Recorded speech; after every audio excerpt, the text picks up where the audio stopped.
gracias.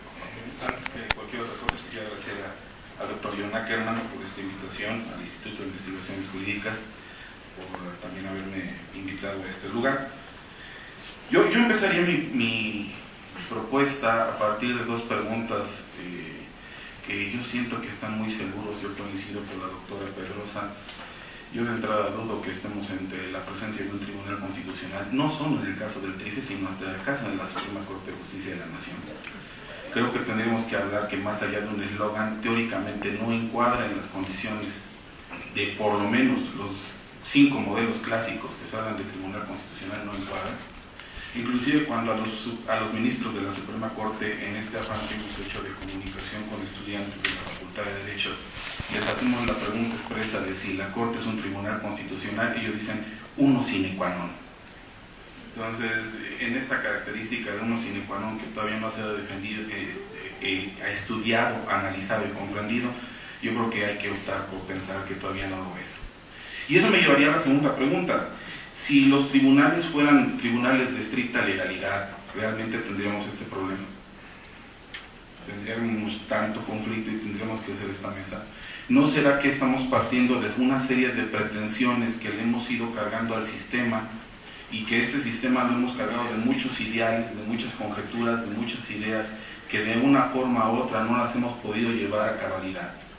Sí, uno de los problemas que uno observa frecuentemente en la Facultad de Derecho, tal vez acá en el Instituto no se logre ver tanto, pero en la facultad sí, es de que al muchacho se le enseñan muchos ideales y muchos modelos teóricos, pero todos esos modelos teóricos tienen limitaciones y esos modelos teóricos tienen condiciones fácticas en donde tenemos que ver si cuadran. Hace un momento, por ejemplo, ya Daniel sobre Habermas, bueno, Habermas en facticidad y validez dice que lo primero que tenemos que hacer es suprimir el exceso de normas y empezar a operar con principios. En México no estamos ahí. De hecho, las legislaturas sacan 200 normas y lo presumen. En México apenas se acaba de traducir la Constitución a un dialecto indígena después de casi 500 años de historia. Entonces yo creo que hay que irnos ubicando primero en el contexto social, en el contexto histórico en el cual estamos. Una de las características de los derechos fundamentales, por lo menos en las pretensiones de don Gregorio Peces Barba, que en paz descanse, era que la construcción de las normas fundamentales tenía que partir de 3 contextos: uno sociológico, uno histórico y uno filosófico. En México, la comprensión sociológica, por lo menos en la construcción de la ley, la construcción histórica y la construcción filosófica no son partícipes del armado. De hecho, esto yo creo que tendríamos que empezar, o tendría que empezar por tratar de plantear qué es lo que busca el derecho. Y creo que lo que busca el derecho, por lo menos en los 15 años que yo tengo de dar clase, creo que la respuesta más concreta es que el derecho busca la certidumbre. Los griegos planteaban una dinámica, una polémica muy interesante sobre qué teníamos que buscar, si teníamos que buscar justicia o teníamos que buscar la ley. Y el problema de buscar la justicia es que la justicia es subjetiva, teníamos que operar con la idea de la ley. Hoy en día, cuando nosotros hablamos de argumentación jurídica, cosa que también me halaga de que estoy cerca de mi maestro, no, a quien respeto y admiro, que es el doctor Jaime Cárdenas, una de las cosas que me enseñó el doctor Cárdenas es que en un proceso argumentativo, hay 2 formas de corrección, y una de esas 2 formas es la corrección interna y la segunda es la corrección externa. La corrección interna de un proceso argumentativo opera en función de los términos de validez, es decir, opera en función de las reglas propias del sistema, mientras que la corrección externa apela a la justicia. Las dos, en un proceso de delimitación jurídica, tienen que operar, tanto el proceso interno como el proceso externo. Tiene que operar la validez del sistema con la idea de justicia. El problema es que de la idea de justicia todos hablamos hoy, es propio de todos los abogados, pero de lo que poco hablamos es de la idea de validez. Una de las cosas que a mí me sorprende en lo que llevo aquí es que hay una sorpresa sobre los tiempos que se dieron para la integración. Los tiempos no los puso el tribunal, los puso la ley, y la ley la plantearon los partidos. En ese contexto, el problema ya no es un problema de tribunales, el problema es un problema de un mal armado legislativo y de una falta de contemplación de las posibles preocupaciones. Cosa que es triste y preocupante porque este mismo problema se presentó en el 2006. ¿Cómo pretendía uno impugnar una elección presidencial en menos de 15 días? Es absurdo tan solo pensarlo en términos de la ley. Yo sé que la ley se piensa en abstracto, pero es tan solo absurdo y ridículo pensar que se va a poder determinar en 15 días. Y ahí no tuvo que ver el operador legal.